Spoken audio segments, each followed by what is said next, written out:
Olá, tudo bem? Você está no canal Aloxi. Eu sou Silvana Barbosa, professora de História, professora de Pedagogia e mestra em Políticas Públicas. Se você gostar do nosso canal, se inscreve, compartilha, deixa sua opinião, que aí a gente pode estar melhorando os nossos vídeos. Hoje nós vamos falar sobre a Guiné Equatorial. Por que falar sobre Guiné Equatorial? As escolas elas trazem a necessidade de falar sobre a África, conhecer sobre a África, entender a cultura africana. Por quê? Nosso povo foi formado a partir da junção do povo africano com o povo português, com o povo local, os índios, né, e formou a nossa cultura. Então, o conhecer a cultura africana é uma necessidade assim emergente nas nossas escolas. Então, toda segunda-feira, o canal Aloxi vai estar trazendo para vocês algum país da África para que a gente possa tê-los mais próximo, para que a cultura deles, que às vezes é tão distante, é tão longe, ela fique mais próxima ao nosso conhecimento. Eu não sou especialista em África, né? Então, o que eu trago na realidade são sugestões que o professor possa estar trabalhando e possa acrescentar dentro das suas pesquisas, aulas muito mais completas, né? Então, eu trago realmente sugestões para que vocês possam estar trabalhando. Ok. A Guiné Equatorial é um país que tem como língua oficial a língua portuguesa. Isso não significa que eles falem o português, muito pelo contrário, poucas pessoas falam o português lá. Porém, ela foi colônia de Portugal de 1470 a 1778. Então, um período longo, né? Então, existe sim coisas que Portugal deixa lá como herança cultural e a língua acabou ficando também como uma delas. Depois de ser colônia portuguesa, a Guiné Equatorial, ela passa a ser uma colônia espanhola e que vai de 1778 a 1968, quando ela consegue a sua independência, né? A língua mais falada lá é o castelhano, fala-se o francês e muito pouco o português. É uma região vulcânica, são 5 ilhas vulcânicas e com certeza tem aí um clima bem diferenciado, eles têm florestas, é um clima úmido, né? E os vulcões estão inativos, então estão tranquilos lá, bonitinho, acredito eu que não vamos ter grandes problemas. Em 1990 aconteceu uma coisa assim muito interessante na Guiné Equatorial. Eles acharam petróleo. E aí quando você acha petróleo, o que você imagina? Nossa, o país vai crescer, o país vai enriquecer, nós vamos ter menos problemas financeiros, a população vai conseguir estar administrando melhor a sua vida. Porém, não foi isso que aconteceu. Existe o petróleo, hoje a Guiné tem uma das maiores rendas per capita da África, porém a população continua muito empobrecida. Não foi feito aí uma divisão, não foi feito políticas públicas que esse dinheiro passasse ou repassasse em formas de políticas públicas para a população. A população continua ainda muito pobre. É um país que tem grandes problemas com a questão do feminino. O feminino lá, ele é tratado como um ser inferior, né? E o tráfico de mulheres para outros países, principalmente a Espanha, é assim altíssimo.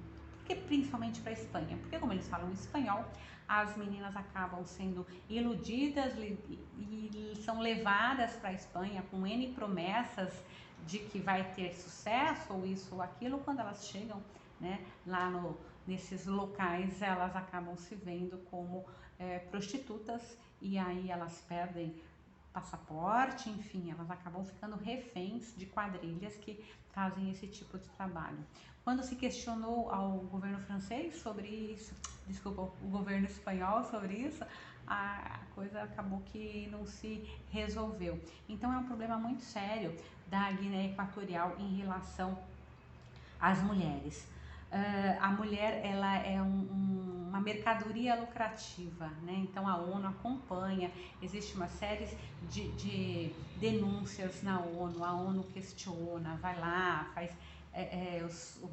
o trabalho, né, de estar procurando aonde tem os problemas, mas ainda não se conseguiu resolver o problema de tráfico de mulheres e de prostituição das mulheres da Guiné Equatorial. Bom, as mulheres, elas também não conseguem se expor e se expressar e buscar pelos seus direitos, e quando elas tentam, elas são extremamente reprimidas. Nós tivemos há alguns anos o caso de uma senhora de 75 anos, Odiária Assumo Magnera. Ela foi presa porque ela estava falando justamente a respeito dessa situação das meninas que eram levadas para um outro país e acabavam sendo prostituídas, enfim. E ela foi presa para poder ficar quieta e não falar e não comentar. Então as mulheres nesse país, elas não têm voz, elas não têm condições de estar se expressando.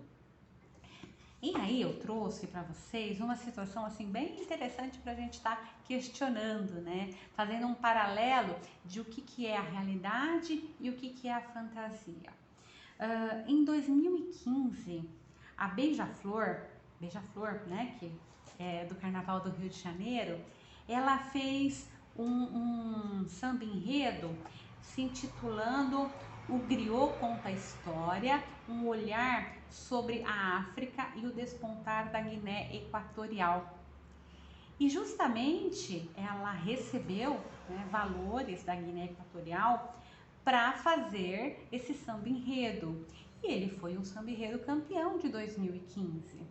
E aí vem realmente o questionamento, né? Como que um país que tem uma situação onde as mulheres são totalmente submissas, onde a economia não é distribuída, onde a gente não tem uma boa distribuição de renda, ela vai para um outro país. E o samba enredo é lindíssimo. Se você não conhece a história da Guiné Equatorial, você não diz que o samba está falando sobre aquele país. Então eu vou ler um pouquinho o que o El País, que é um jornal, traz a respeito do samba enredo. Eu vou deixar aqui nos comentários. E é importante você até levar esse samba enredo para a sala de aula, cantar, ler, né, o samba enredo e comparar com a realidade do país, o que a propaganda internacional acaba fazendo, né, no caso internacional, mas podia ser qualquer outra propaganda, e de repente um país onde a gente tem um ditador vira um país de maravilhas. Então olha só o que o jornal traz. Uma homenagem à Guiné Equatorial consagrou a Beija-Flor como a campeã do Carnaval do Rio de Janeiro em 2015. Mas o título não foi livre de polêmica. A escola teria recebido um patrocínio milionário do presidente Teodoro Obiang, que comanda o país africano há 35 anos, e teria investido 10 milhões de reais no enredo. Um griot conta a história, um olhar sobre a África e o despontar da Guiné Equatorial. Caminhamos sobre a trilha da nossa felicidade. Aí ela continua. Esse é o 13º título da agremiação, que obteve 269 pontos, quando o máximo é 270. E ficou 4 décimos à frente da segunda colocada, Salgueiro. A Viradouro foi a escola rebaixada para o grupo de acesso com 263,7 pontos. Então fica aí realmente o questionamento, né? Um país com tantos problemas como a Guiné Equatorial coloca na nossa cultura, no nosso samba, na nossa festa de carnaval de 2015, um samba enredo lindo, maravilhoso. Acho que todo mundo lembra, quem não lembra, né, dá uma procuradinha, eu vou deixar aqui também o samba enredo, quando na realidade a Guiné Equatorial tem sérios problemas econômicos, é uma ditadura, então tem sérios problemas políticos, tem muito dinheiro por conta do petróleo e tem sérios problemas com a questão do feminino. Então hoje eu trouxe a história da Guiné Equatorial, sobre um outro prisma, sobre um outro ponto de vista, e é um tema que dá para estar trabalhando aí na escola de forma bem interessante, ainda mais com samba enredo, dá para a garotada dançar, sambar, cantar, enfim, dá para fazer várias atividades. É isso que a gente deixa hoje. Agradeço por nos acompanhar aqui no canal Aloxi. Se gostar, compartilha, dê sugestões para os próximos vídeos. Eu espero que você tenha aí um excelente fim de tarde. Até mais!